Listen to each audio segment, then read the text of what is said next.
நாட்களிலே நம்ம சங்கீதம் 119 தியானித்துக் கொண்டு வருகிறோம். இந்த நாளிலும் நம்ம தியானிக்கும்படி எடுத்துக்கொண்ட வேத பகுதி சங்கீதம் 119 49 முதற்கொண்டு 56 வரையிலும் நாம் இன்னைக்கு தியானிப்பதற்கு கர்த்தருடைய ஆவியானவர் நமக்கு கிருபை செய்வாராக. அவர் மறைப்பொருட்களை நமக்கு வெளிப்படுத்தி கொடுக்கட்டும். ஆமென். எடுத்துட்டீங்களா எல்லாரும்? சேர்ந்து வாசிக்கலாமா? நீர் என்னை நம்ப பண்ணின வசனத்தை உமது அடியேனுக்காக நினைத்தருளும். அதுவே சிறுமையில் எனக்கு ஆறுதல். உம்முடைய வாக்கு என்னை உயிர்ப்பித்தது. அகந்தைக்காரர் என்னை மிகவும் பரியாசம் பண்ணியும் நான் உமது வேதத்தை விட்டு விலகினது இல்லை. கர்த்தாவே, ஆதி முதலான உமது நியாய தீர்ப்புகளை நான் நினைத்து என்னை தேற்றுகிறேன். உமது வேதத்தை விட்டு விலகுகிற துன்மார்க்க நிமித்தம் நடுக்கம் என்னை பிடித்தது. நான் பரதேசியாய் தங்கும் வீட்டிலே உமது பிரமாணங்களை எனக்கு கீர்த்தனை. கர்த்தாவே, ராக்காலத்தில் உமது நாமத்தை நினைத்து உமது வேதத்தை கைக்கொள்கிறேன். நான் உமது கட்டளைகளை கைக்கொண்டபடியால் இது எனக்கு கிடைத்தது. ஆமென். அல்லேலூயா. நாம் வாசித்ததான இந்த சங்கீத புஸ்தகத்துல, இந்த சங்கீத பகுதியில ஒரு 3 வசனத்துல நினைத்து அப்படின்ற ஒரு வார்த்தை வருகிறது. ஆமென். 49வது வசனத்துல பார்க்கிறோம், நீர் என்னை நம்ப பண்ணின வசனத்தை உமது அடியேனுக்காக நினைத்தருளும் எழுதப்பட்டது. 52ல பாருங்க, கர்த்தாவே, ஆதி முதலான உமது நியாய தீர்ப்புகளை நான் நினைத்து என்று எழுதப்பட்டிருக்கிறது. அடுத்தது நீங்க பாத்தீங்கன்னாக்கா 55ல சொல்லுகிறது, கர்த்தாவே, ராக்காலத்தில் உமது நாமத்தை நினைத்து. ஆகவே இங்க ஆண்டவருடைய வார்த்தை கடந்து வருகிறது. ஆண்டவர் ஸ்தோத்திரம் நினைக்கிறார். அடுத்தது நாம் எதை நினைக்க வேண்டும் என்று சொல்லி ஆண்டவர் நம்மோடு பேசுகிறார். முதலாவது நினைத்து. ஆகவே ஆண்டவர் நம்மை நினைக்கிறார்னு சொன்ன உடனே சில பேர் யோசிக்கலாம், அப்ப மறந்துட்டாரா? மறந்துட்டு நினைக்கிற நினைப்பு அல்ல இது. அவர் எப்போதுமே நம்ம நினைக்கிறார். பாருங்க, சில காரியத்தை நம்ம வாழ்க்கையில ரிப்பீட் பண்ணிக்கிட்டே இருக்கும். நாளைக்கு இந்த வேலையை செய்யணும், நாளைக்கு இந்த வேலையை செய்யணும். அது மறந்து போறதுக்கு அடையாளம் அல்ல. மறக்காம இருக்கிறதுக்கு தொடர்ந்து நம்ம என்ன செஞ்சிடறோம்? நமக்குள்ளேயே நாம அதை ஞாபகப்படுத்தி கொண்டே இருக்கிறோம். அது போலதான் ஆண்டவர் நம்மை மறப்பது இல்லை, அவர் எப்போதும் நினைவில் வைத்துக் கொண்டே இருக்கிறார். ஆகவே முதலாவது தேவன் நம்மை நினைத்திருக்கிறார். ஆமென். அதனால உங்க வாழ்க்கையில யாரும் என்ன நினைக்கல, யாரும் என்ன விசாரிக்கல, யாரும் என் கூட பேசலன்னு நினைக்காதீங்க. ஆண்டவர் உங்களை நினைத்திருக்கிறார். அல்லேலூயா. அவருடைய நினைவிலே நீங்கள் எப்போதும் இருக்கிறீர்கள். நீங்கள் மறக்கப்படுவதே கிடையாது. ஆமென். என் நினைவில வைத்திருக்கிறேன் என்று சொல்லுகிறார். ஆமென். ஆகவே ஆண்டுடைய நினைவிலே நாம் இருக்கிறோம். அப்ப அவருடைய நினைவிலே எந்தெந்த சூழ்நிலையிலே நாம் இருக்கிறோம் என்பதை குறித்து ஒரு சில வேத பகுதியை நான் உங்களுக்கு காண்பிக்க விரும்புகிறேன். ஆதியாகமம் புஸ்தகத்துல 8ஆம் அதிகாரம் 1 வசனத்தை வாசிக்க கேட்போம். ஆதியாகமம் 8ஆம் அதிகாரம் 1வது வசனம்.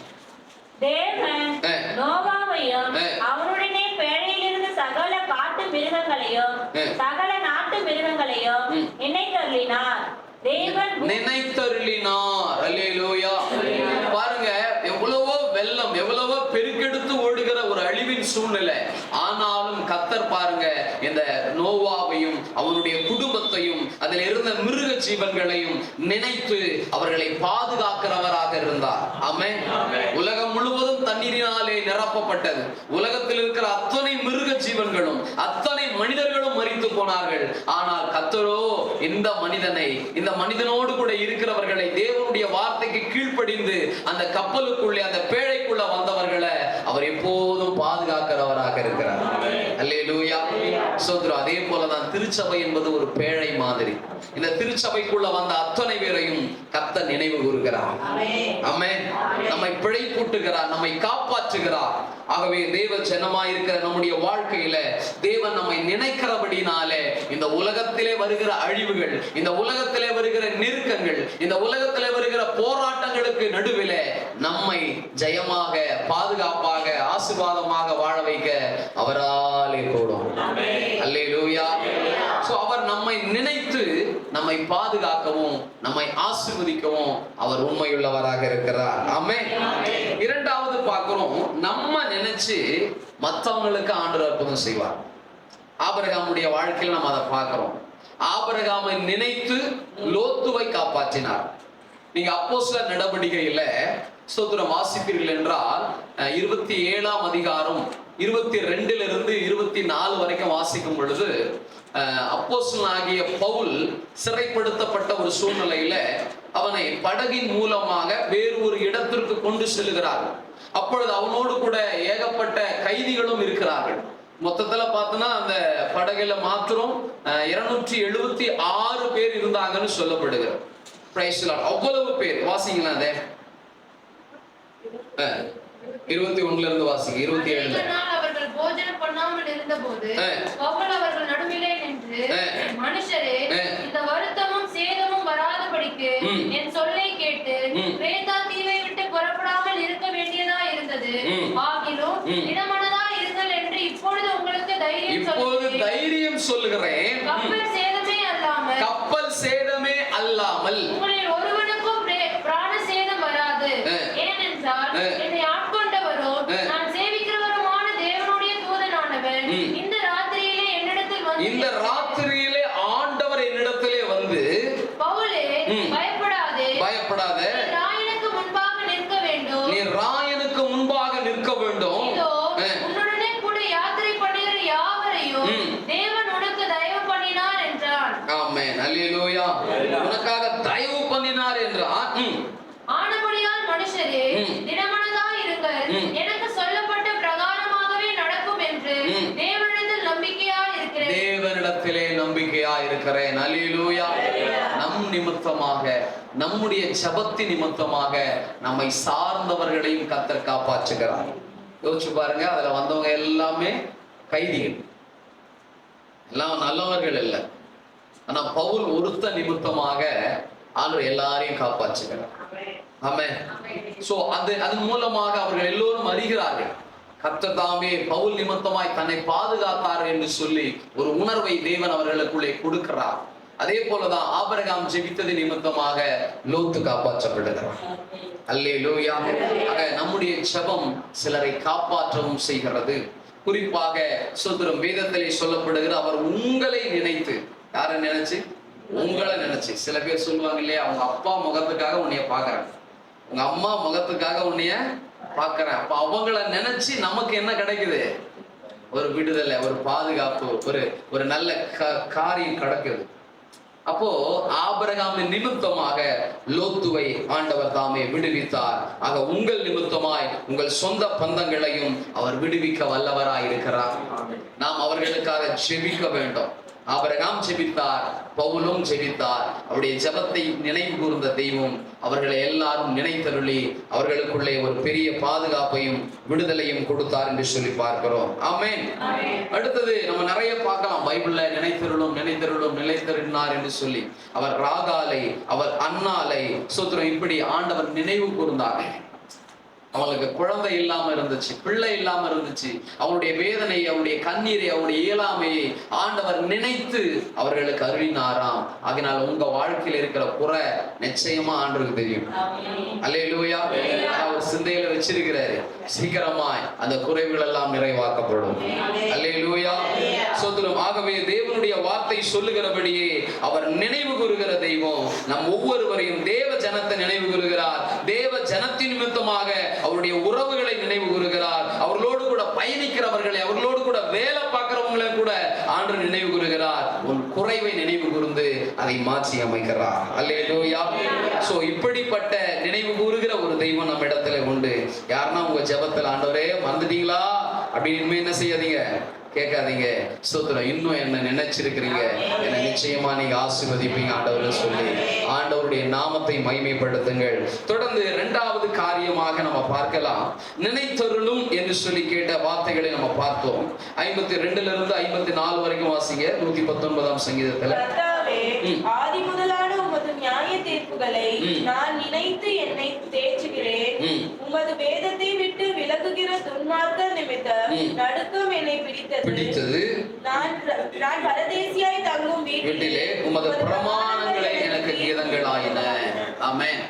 சோ அப்ப ஆண்டவருடைய வார்த்தையை நாம் நினைக்கிறவர்களாக இருக்க வேண்டும். நாம் அதிகமா எதை நினைக்கணுமா? ஆண்டவர் நம்மள நினைக்கிறார், நம்ம சூழ்நிலையை நினைக்கிறார், நம்முடைய குறைவை நினைச்சு நமக்கு மாறுதலை தர்றாரு. நாம எதை நினைக்கணும்னா ஆண்டவருடைய வார்த்தைகளை நினைக்கணும். ஒவ்வொரு நாளும் நம்முடைய சூழ்நிலைக்கு என்ன சூழ்நிலை வந்தாலும் அதுக்கு ஏற்ற ஒரு வார்த்தையை நினைவு கூர்ந்து அந்த வார்த்தை நிமித்தமாக நாம் ஆறுதல் அடைய வேண்டும், தேற்றப்பட வேண்டும். 1 தெசலோனிக்கர்ல எழுதப்பட்டிருக்கிறது, ஸ்தோத்திரம், மற்றவர்களை போல நீங்க துக்கித்து அழுவது எனக்கு மனசில்லை. அல்லேலூயா. இந்த உலகத்திலே மரணம் என்பது எல்லாருக்கும் வரக்கூடிய ஒன்று. அது நிமித்தமாய் அநேகர் அழுவார்கள், புலம்புவார்கள். ஆனா ஆண்டவர் சொல்றாரு, நீங்க அறிவில்லாம துக்கித்து அழுவதை நான் விரும்பல. அந்த வசனத்துல கடைசியில பாத்தீங்கன்னா, ஆண்டவருடைய வார்த்தையினாலே ஒருவரை ஒருவர் தேற்றுங்கள். அல்லேலூயா. நமக்கு ஆறுதலும் தேறுதலும் ஆண்டவருடைய வார்த்தையில தான். சில மனுஷங்க கிட்ட போய் நம்ம நின்று அவங்க ஆறுதலா 2 வார்த்தை பேசுவாங்கன்னு நினைக்கிறது, அது பேசுகிற வார்த்தை அது உண்மையா இருக்காம போயிடும். சில சமயங்களில அது கொஞ்ச நேரம் தான் நிலைத்து இருக்கும். ஆனா ஆண்டவருடைய வார்த்தை எப்போது நம் பக்கத்துல, எப்போது நம்முடைய பட்சத்துல இருந்து நம்மை ஆற்றி தேற்றக்கூடியதாக இருக்கிறது. ஆமென். உங்களுக்கு துக்கம் வரும்போதெல்லாம், வேதனை வரும்போதெல்லாம், கண்ணீர் வரும்போதெல்லாம், பாடுகள் வரும்போதெல்லாம் நீங்க வேதத்தை வாசிச்சு பாருங்க. அதை விட உங்களை ஆற்றுவதற்கும் தேற்றுவதற்கும் உலகத்துல வேற ஒண்ணுமே இல்லை. ஆமென். ஸ்தோத்திரம். சில பேர் பாருங்க துக்கத்துல என்னென்னமோ பண்றாங்க. ஆனா வேதம் நமக்கு கற்றுக் கொடுக்கிறது, வேத வசனங்களை நம்ம சார்ந்து கொள்ளும். அந்த வார்த்தை நம்மளை திடப்படுத்தும். தாவீது கர்த்தருக்குள்ள தன்னை திடப்படுத்தி கொண்டார். சோ ஆண்டுடைய வார்த்தை கடந்து வந்தது. ஆண்டவரே, நான் அந்த தண்டை போய் தொடரலாமா, அதை பிடிப்பேனா, திருப்பி கொள்வேனா? தேவனுடைய சமூகத்துல காத்திருக்கிறான், தேவ வார்த்தைக்காக காத்திருக்கிறான். இன்னைக்கு இந்த வார்த்தைகளை நீங்க கண் நோக்கி பாருங்க, நினைவு கூறுங்க. கர்த்தர் உங்கள் வாழ்க்கையில அற்புதங்களை செய்ய அவர் வல்லவராக இருக்கிறார். ஆமென். அந்த வார்த்தைகளை அவன் எப்படி நினைவு கூறான்னா, பாடல் வழியா நினைவு கூறான். என்ன பண்றான்? பாடல் வழியாக. அதான் கடைசியா நீங்க வாசிங்க. ஸ்தோத்திரம். எபேசியர் 5:19 எடுங்களேன். 5:19 எடுத்து வாசிங்க.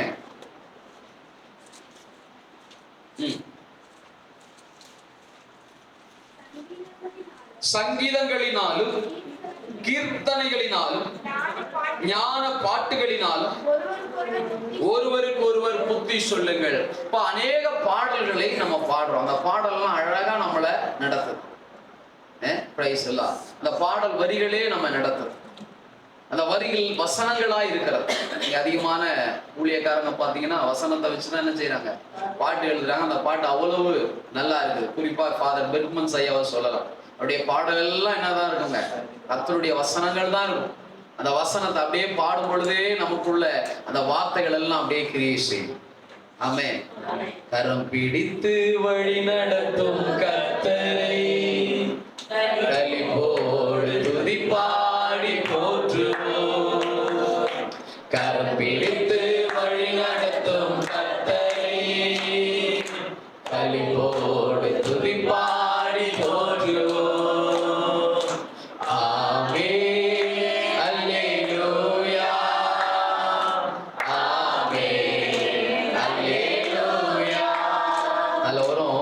எந்த பக்கம் போனாலும் உடனிருந்து இதுதான் வழின்னு எனக்கு காட்டுவார், பேசுவார், என்ன நடத்துவார், ஞானத்தால நிரப்புவார், நீதியின் பாதையில நடத்துவார், நிழல் போல என்ன தொடருவார்.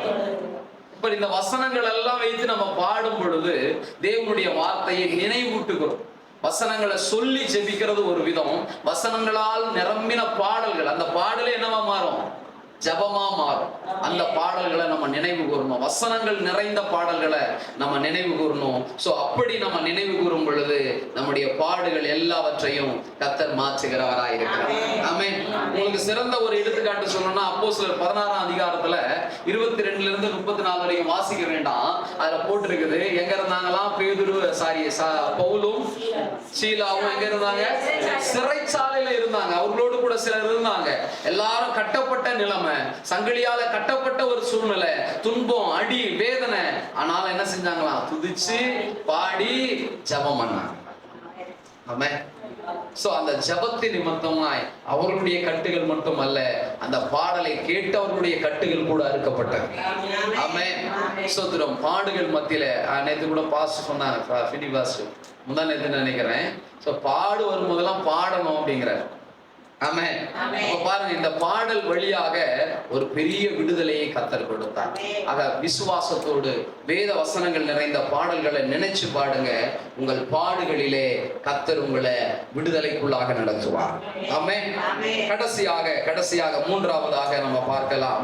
119ஆம் சங்கீதத்திலே 55 56ஆம் வசனத்தை வாசிக்கலாம். கர்த்தாவே, ராகாலத்தில் உமது நாமத்தை நினைத்து உமது வேதத்தை கைக்கொள்ளுகிறேன். நான் உமது கட்டளைகளை கைக்கொண்டபடியினால் இது எனக்கு கிடைத்தது. உம்முடைய நாமத்தை நினைக்கிறேன். எதை நினைக்கிறாரா? உம்முடைய நாமத்தை நினைக்கிறேன். நீங்க ஆராதனையில கூட ஒரு பாட்டு பாடணும்.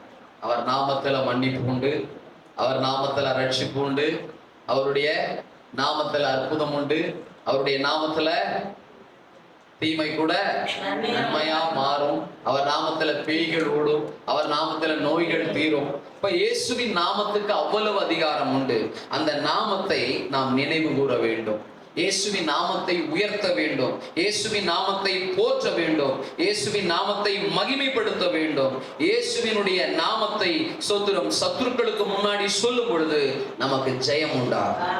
அல்லேலூயா, அல்லேலூயா. சோத்திரம் எப்போதும் இயேசுவின் நாமத்தை கூப்பிடுகிறவர்களாக, உயர்த்துகிறவர்களாக நாம் இருக்க வேண்டியது அவசியமா இருக்கிறது. ஆமென். நிறைய வசனங்கள் உண்டு. சங்கீதத்துல பாத்தீங்கன்னா அவனுடைய நாமத்தை குறித்து நிறைய காரியங்கள் சொல்லப்பட்டிருக்கிறதை நாம் பார்க்க முடிகிறது. அதனால சோதரம் தேவ பிள்ளைகளாய், தேவ ஜனமாய் இருக்கிற நாம ஆண்டுடைய நாமத்தை நேசிக்கணும். சங்கீதம் 5:11 எழுதப்பட்டிருக்கிறது. ஆண்டுடைய நாமத்தை நேசிக்கணும். சங்கீதம் 7:17, சங்கீதம் 9:2, சங்கீதம் 18:49 அவர் நாமத்தை துதிக்க வேண்டும். அவருடைய நாமத்தை துதிக்க வேண்டும். சங்கீதம் 29:2 சொல்லுது அவர் நாமத்தை மகிமைப்படுத்த வேண்டும். சங்கீதம் 44:5 சொல்லுகிறது ஸ்தோத்திரம் அவர் நாமத்தாலே சத்துருக்கள் மேலே நமக்கு ஜெயம் உண்டாகிறது. சங்கீதம் 116 4ஆம் வசனம், 13ஆம் வசனம், 17ஆம் வசனம் சொல்லுது ஸ்தோத்திரம் எப்போதும் அவர் நாமத்தை நாம் கூப்பிட வேண்டும், உயர்த்த வேண்டும், நினைக்க வேண்டும். ஆமென். ஸ்தோத்திரம். ஒரு முறை நான் பைக்கில், அதாவது ஆரம்ப காலத்தில் +2 படிக்கிறேன்னு நினைக்கிறேன், +2 காலேஜ் ஃபர்ஸ்ட் இயர் நினைக்கிறேன், கரெக்டாக எனக்கு ஞாபகம் இல்லை, அந்த சமயம் தான் இருக்கும். அப்போ தான் நான் ரட்சிக்கப்பட்ட புதுது. ஸோ பைக்கில் நானும் என் ஃப்ரெண்டும் போகிறோம். இன்னொரு பைக்கில் இன்னொரு ஃப்ரெண்டும் இன்னொரு நபரும் போகிறாங்க. வேகமாக போகிறாங்க. ஸோ இப்போ இருக்கிற ரோடு மாதிரியாவே ஒரு ரோடு இல்லை, ரொம்ப மோசமாக இருக்கும் ரோடு. நல்லா தெளிவாக தெரியுது, விழ போகிறோம். அவ்வளோ வேகம் போயிட்டு இருக்குது வண்டி. என் மைண்டில் ஒரே ஒரு காரியம் தான், விழும் போது இயேசுவேன்னு கத்தணும். இது மட்டும் தான் என் சிந்தனை, வேற எதுவுமே இல்லை. விழ போறன்றது தெளிவா தெரிஞ்சிச்சு. விழுந்தோம், இயேசுவேன்னு சொன்னேன். ஒரு சின்ன காயம் மட்டும்தான், கட்ட விரல்ல லேசான காயம் மட்டும்தான், கர்த்தருடைய கிருபையினால காப்பாற்றப்பட்டேன். ஆமென். இன்னொரு சகோதரனுக்கு அந்த கால் முறிந்தே போச்சு. ஆமென். அப்ப பாருங்க, நம்முடைய ஆபத்துல யாரை நோக்கி கூப்பிடணும்? ஆபத்து காலத்துல என்னை நோக்கி கூப்பிடு, நான் உன்னை, நீ என்ன. அப்ப இயேசுவின் நாமத்துக்கு அவ்வளவு வல்லம் உண்டு. இந்த நாமத்தை சொல்லணும், அந்த நாமத்தினால் ஜெபிக்கணும், அந்த நாமத்தை புகழணும், அந்த நாமத்தை கொண்டு சத்துருவை மேற்கொள்ளணும். இயேசுவின் நாமத்துல நான் உன்னை மேற்கொள்கிறேன் என்று சொல்லணும். இன்னைக்கும் பாருங்க, அநேகருடைய பேய் பிசாசின் கிரியைகள் வரும் பொழுது இயேசுவின் நாமத்தினால் கடிந்து கொள்ளும் பொழுது அது ஓடுகிறது. அதனால அந்த நாமத்துக்கு வல்லமை உண்டு. சோ இயேசுவின் நாமத்தை பயன்படுத்துங்க, இயேசுவின் நாமத்தை உயர்த்துங்க, இயேசுவின் நாமத்தை எப்போதும் சொல்லுங்க. கர்த்தர் உங்கள் வாழ்க்கையில பெரிய காரியங்களை செய்வார். ஆமென். நாம எல்லாரும் தேவ சமூகத்துல முழங்கால் படியிட்டு, ஆண்டவர் என்னை நினைக்கிறார், நான் அவருடைய வார்த்தையை நினைக்கிறேன், ஸ்தோத்திரம் அவருடைய நாமத்தை நினைக்கிறேன். அவர் என்னை நினைக்கிறதுனால என்னை விடுவிக்கிறார், என்னை ஆசீர்வதிக்கிறார். என் நிமித்தமாய் என்னை சார்ந்தவர்களையும் அவர் ஆசீர்வதிக்கிறார், விடுவிக்கிறார், என் குறைவுகளை மாற்றுகிறார். நான் அவருடைய வார்த்தையை நினைப்பதை பாடல் வழியாக காண்பிக்கிறேன். ஸ்தோத்திரம். அந்த பாடல்களை பாடும் பொழுது எனக்குள்ள ஒரு விசுவாசம், எனக்குள்ள ஒரு உயிர்ப்பிக்கப்பட்ட நிலைமை, ஸ்தோத்திரம், அதை கர்த்தர் எனக்கு தருகிறார். ஸ்தோத்திரம். கடைசியாய் பார்த்தோம், அவருடைய நாமத்தை நேசிக்கணும், அவருடைய நாமத்தை மகிமைப்படுத்தணும், அவருடைய நாமத்தை புகழணும், அவருடைய நாமத்தினாலே சத்துருக்களை மேற்கொள்ளணும். அவருடைய நாமம் எப்போதும் சொல்லப்படத்தக்கதான நாமம். நாம் ஜெபிப்போமா? எங்களை நேசிக்கிற அன்பின் ஆண்டவரே, இந்த நாளுக்காக நாங்கள் நன்றியோடு உம்மை ஸ்தோத்தரிக்கிறோம் ஐயா. உமது வேத வசனங்கள் எல்லாம் எங்கள் நிமித்தம் நினைவு கூறப்பட்டு எங்கள் வாழ்க்கையில ஆண்டவர் நீர் அற்புதங்களை செய்கிறதற்காக ஸ்தோத்திரம் அப்பா. நோவாவை நினைவு கூர்ந்தவர் எங்களையும் நினைவு கூறுகிறீர் ஆண்டவரே. ஆபிரகாமை நினைவு கூர்ந்தவர் எங்களையும் நினைவு கூறுகிறீர் ஆண்டவரே. அன்னாளை நினைவு கூர்ந்தவர் எங்களையும் நினைவு கூறுகிறீர் ஆண்டவரே. எங்கள் ஒவ்வொருடைய ஆண்டவரை குறைவுகளையும் எங்கள் ஒவ்வொருடைய இயலாமைகளையும் என் ஆண்டவர் மாற்றுகிறதற்காக ஸ்தோத்திரம் அப்பா. அதே போல நாங்கள் எப்போதும் உமது வேத வசனங்களை எங்க சிந்தையில நிறுத்துகிறவர்களாக, உமது வேத வசனங்களை சொல்லுகிறவர்களாக, உமது வேத வசனங்களை சொல்லி பாடுகிறவர்களாக, எங்களை ஒவ்வொரு நாளும் உமது வசனங்களை நினைக்கிறவர்களாக எங்களை ஆண்டவரை நடத்துவீராக. இந்த வசனங்களை ஆண்டவர் நினைக்கும் பொழுது, பாடும் பொழுது எங்களுக்குள்ள ஒரு விசுவாசம், எங்களுக்குள்ள ஒரு உயிர் மீட்பு அன்றது தொடர்ந்து கிடைக்கட்டும் ஐயா. விசேஷமாய் உமது நாமத்தினுடைய அதிகாரத்தை, உமது நாமத்தினுடைய வல்லமையை நாங்க எப்போதும் உணர்ந்து அதை நினைத்து நினைத்து நினைத்து நினைத்து நினைத்து எங்கள் வாழ்க்கையில் ஆண்டவரை அநேக நன்மைகளை சுதந்திரித்துக் கொள்ள எங்களுக்கு அனுகிரகம் செய்வீராக. என் தேவன் தொடர்ந்து பொறுப்பிடும். உம்முடைய காரியம், உம்முடைய கரம் ஆண்டவரை எங்கள் வாழ்க்கையில வெளிப்படுவதாக. ஆண்டவரை தொடர்ந்து ஆண்டவர் ஒவ்வொரு நாளும் நடக்க போகிற இந்த காலை ஜெபங்களை எல்லாம் பொறுப்பெடுத்துக் கொள்ளுங்க ஆண்டவரே. இன்னைக்கு நடக்கிற பரிசுத்த ஆராதனைகளையும் ஆண்டவர் பொறுப்பெடுத்துக் கொள்வீராக. எல்லா துதி கன மகிமை ஒருவருக்கே செலுத்துகிறோம். இயேசு கிறிஸ்துவின் நாமத்தில் ஜெபிக்கிறோம் ஜீவனுள்ள நல்ல பிதாவே. நம்ம எல்லாம் சேர்ந்து சொல்லுவோம். என் ஆத்துமாவே கர்த்தரை ஸ்தோத்திரி, என் முழுவதுமே பரிசுத்த நாமத்தை ஸ்தோத்திரி. என் ஆத்துமாவே கர்த்தரை ஸ்தோத்திரி, கர்த்தர் செய்த சகல உபகாரங்களையும் மறவாதே. ஆமென்.